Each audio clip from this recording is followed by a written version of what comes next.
Hello everyone. Well, first video in just over 5 months, so you're probably wondering why now. Well, it was a big day today. The car left my uncle's garage and made a journey 90 minutes south of London to have the engine put in. So pretty big milestone. A lot has had to happen to get us to this point, but this is what the car looked like today.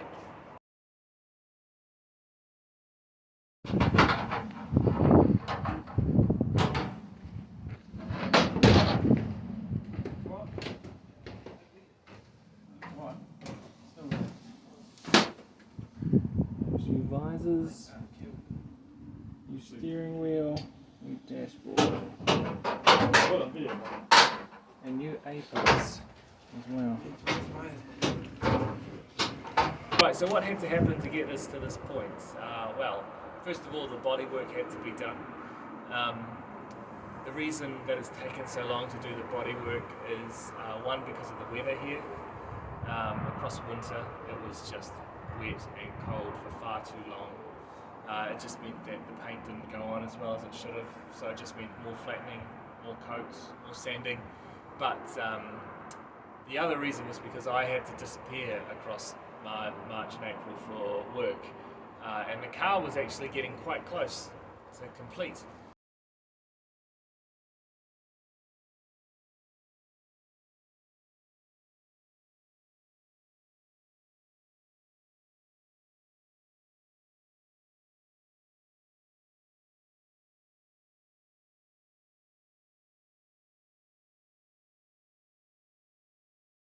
But by the time I came back, and when something's not quite right, and it's not quite finished, and it's not in quite the right place, you leave it alone for 6 weeks, and it's probably gone backwards a couple of steps, which it had. So across all of May, I sort of got right back into it, more painting, more sanding, more stopping, and now the car, as it is, you saw in the video,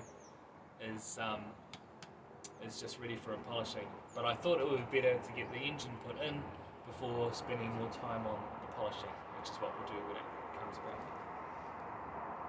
Now, what needed to be done to get in a point to be able to send the car down? Well, one of the things that's going to happen when the car is down there is for the front and rear windscreens to go back in. I was a little bit nervous about transporting the windscreens 90 minutes in a car, genuinely worried about them breaking or something happening to them, but we managed to do it. So that was a really quite a lot of stress. But to actually even get to the point of putting in the 2 windscreens, there was some work that also had to be done. So the first thing was for the front windscreen, the A-pillar had to be retrimmed and put back in. I did that in Porsche leather, Napa leather. It looks really good.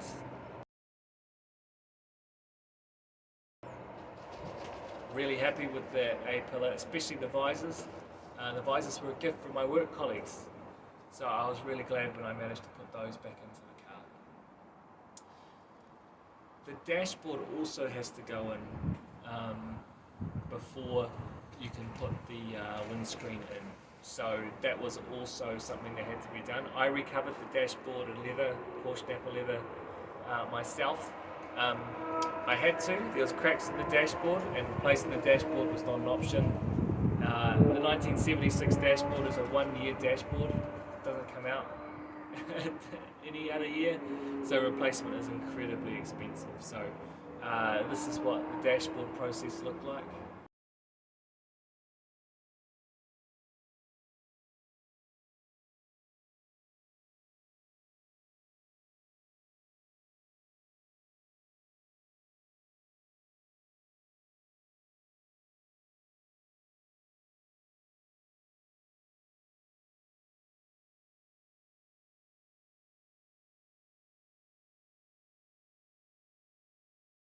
And finally, and I don't have any photos of it, is that I also got to recover the steering wheel.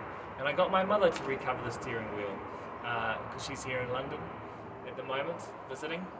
I desperately wanted something from the family in the car, and having my mother recover recover the wheel was certainly that thing. So I don't have any photos of it because it's all done in quite a hurry, but you'll see it from that video a little bit earlier about when the car is on the trailer ready to go. Alright, so the only other thing that's really happened is that all the seats have been covered, have been recovered, replaced with the materials that I bought at the end of last year. It looks beautiful. That original Porsche tweed centres from '76, the original cinnamon vinyl, it just looks beautiful. Very, very happy with it.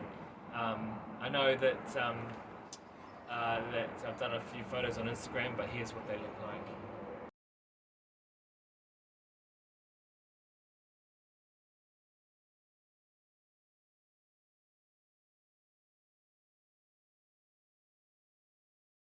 Alright, so essentially a lot of stuff, but just taken a little bit longer than expected. But when the car comes back in 2 weeks, the car will be running, the car will have windscreens, and the car will have a recovered dashboard, recovered O-trim, and a recovered steering wheel.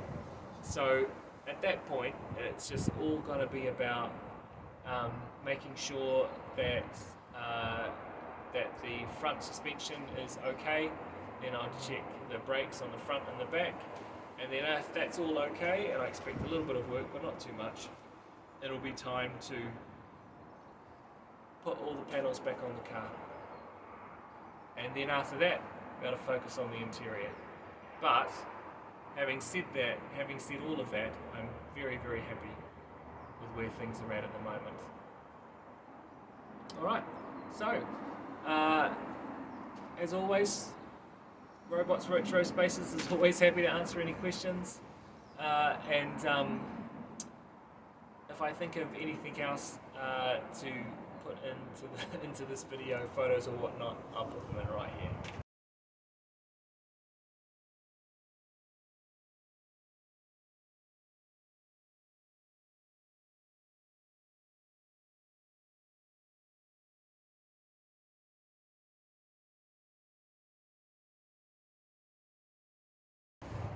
Alright, cheers, bye bye.